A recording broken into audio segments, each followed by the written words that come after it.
Hi, this is Steve Garland, head wrestling coach at the University of Virginia, giving my weekly Virginia Wrestling video newsletter. We had a big weekend this weekend. We took on number 4 team in the country, the Missouri Tigers. Phenomenal program, one of the most storied programs of the last decade and beyond, and what I think one of the best coaches, head coaches, CEO coaches in the entire country, and Brian Smith, and actually my former assistant coach Alex Clemson, who's now their associate head coach. So know those guys really well. As a matter of fact, I got to do a leadership academy with Brian. I was a mentor with him down in Florida this summer and got to see his heart and listen to him speak. And so it was really an awesome opportunity for us as a staff to bring in a great program and our kids, most importantly our student athletes, to compete against the best of the best. And they were coming off a big win the night before against Virginia Tech, who, as you guys know, is a highly ranked program and very successful program as well. So they were riding high, and they came in here to Mem Gym, and I think our kids gave everything they had. I think it was an absolute war. It was an awesome dual meet.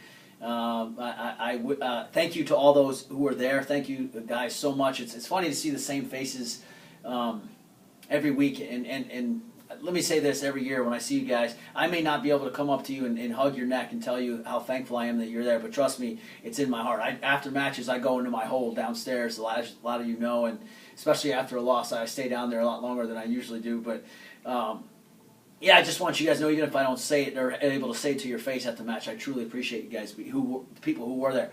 I just wish there was more people. I think it was a phenomenal opportunity to watch two awesome teams go at it, and great wrestling and energy, and it was fight. It was awesome. It was very high level stuff, and it was a treat to watch as a coach. So let me run through the match. Number 1, Louis Hayes got a huge win, knocking off the number 15th ranked guy in the country in Barlow McGee. He looked great, and he's just building and building and building and building. He's wrestled some of the best guys in the country already. As you guys know, our schedule's been really tough. So, we think he's going to get a high seed at the Las Vegas tournament coming up. It's a great tournament that I'm going to get to next. Jack Mueller kept the momentum going with another huge win at 133. He was able to knock off the number 8 ranked wrestler in the country, Ernesti, who's a very hard wrestler to wrestle. He's very dangerous. He's got a laundry list of ranked guys he's beaten in his career already. He was an NCAA round of 12 last year, I believe, and was undefeated coming into the match, who had just got a major decision the night before against another very highly ranked guy. So it was awesome to see Jack go out there and battle and win. I believe the final score was 9-2. So that kept momentum going, and then Sam Martino got a much needed win. I mean, Martino has wrestled so many close matches this year and been just short, so to see him gut out a close win was just really good for him, and obviously really good for us. So really proud of Sam there. We were up 9-0 going into 149. 149 match was a nail biter. It came down to one takedown. It was 1-1, 20 seconds left, and we took a bad shot and got taken down right at the end to lose at 157. Michael Murphy, as always, fights his heart out, but he was up against the number 2 ranked guy in the country, returning NCAA finalist, and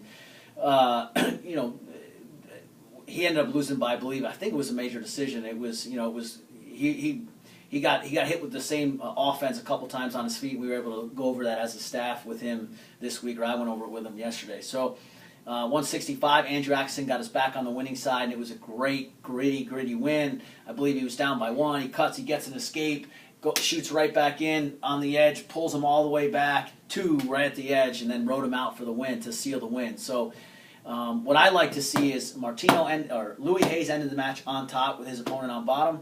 Sam Martino, same thing. Same thing for Andrew Atkinson. We're finishing off periods and matches on top, and that's a big thing for us, because the top position is something I'm big on, as everybody knows. That's my thing. I feel like top wrestling is an important part of our sport, and so to see them doing that was great for me, and also the mental side of that. So 174, Will Shaney was undefeated going into the match. He's ranked, I believe, 18th in the latest ranking. He was wrestling the number 4 ranked wrestler in the nation, and a young man who just narrowly missed making the national finals last year, and he just didn't wrestle smart. Shaney's been really tough all year, and he's always going to be tough. He was tough in this match, but he just didn't wrestle as solid as he's been wrestling, and he kind of wrestled this guy in his best position. So strategy came in there not hard. It was just really, I believe, a strategy thing for him. He just kind of lost his mind a little bit, maybe being a little bit too pumped up for the match, knowing the way the match was going, because our bench kept building and building and building, and as the match went on, these guys, it kept getting more and more real, that hey, this could be a huge thing, a huge win for us. And so maybe he was a little bit caught up in that, but Again, I don't think the other wrestler from Missouri had a lot to do with it too. He wasn't too shabby. He's a very good wrestler. 184, Chance McClure's injured again, and so we ended up putting in Michael Batista. We made a decision to go with Batista. We went with Jack Walsh last week and tried Batista this week, and Michael's a 74-pounder, but bumped up and was able to put on the weight and wrestle up a weight. And we thought he battled and hand-fought and did a lot of good things. He's a young kid, and he again made some silly mistakes towards the end. Gave up a major decision there. 197, we got back on the winning side and tied up the match with Jay Aiello. Looked awesome. It's one of the best we've seen him wrestle all year in terms of on his feet. He just really did a good job of attacking and shooting. And again, rode really well on top. I think he had over 2 minutes of riding time. So really pumped about the way he competed. And so now we're 15-15 going into the final match. Tyler Love against their heavyweights. Spencer Myers, I apologize if I messed up his name. But long story short, he's a good heavyweight from Missouri. My apologies to the Missouri fans. His name escapes me right now. But Tyler Love ended up getting beat in that match, and so we lost 18-15. It was a heartbreaker. It was definitely a heartbreaker. In my video right after the match, I was still in that kind of zone of not really in a good place, and now that I've had time to take a step back and look at it, I'm just really proud of our kids. I felt like they did what they were supposed to do. It was a fun event. It was a fun dual meet for them, and we just got to find a way to bite down and finish those and get that big win. And instead of talking about the closeness of it, being able to actually execute when we had to and pull that out. So moving on and moving forward, we got arguably the biggest tournament of the year besides Nationals. Las Vegas, Cliff Keenan Invite. It is stacked. Minnesota, Cornell, Ohio State, Arizona State, Nebraska, Michigan, you name it, they're at this tournament. So it's going to be a crusher, and I expect nothing more than a crazy, crazy, crazy tournament. So the preview to it is pretty simple. Louis Hayes is now ranked 15th in the nation. As a redshirt freshman, we're so proud of him. He'll get seeded.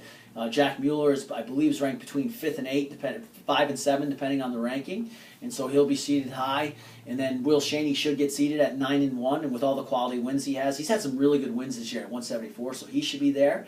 And then, Atkinson could probably snook a seed with a couple quality wins that he has this year. The young man he beat from Missouri just Sunday was a University National champ, I believe. So he's not too shabby. So he should be up there. And then all the other guys, it's just a great opportunity for them to be put into a field of phenomenal competitors. So we're really excited about that tournament. It stinks a little bit with the short turnaround, but we're used to it. We're kind of been grinding. We've been grinding since August. So I would say this. Please definitely follow us online. Look for the results on Twitter, and also the video coming up afterwards, the post video. Thank you guys so much for your support, and go Hoos.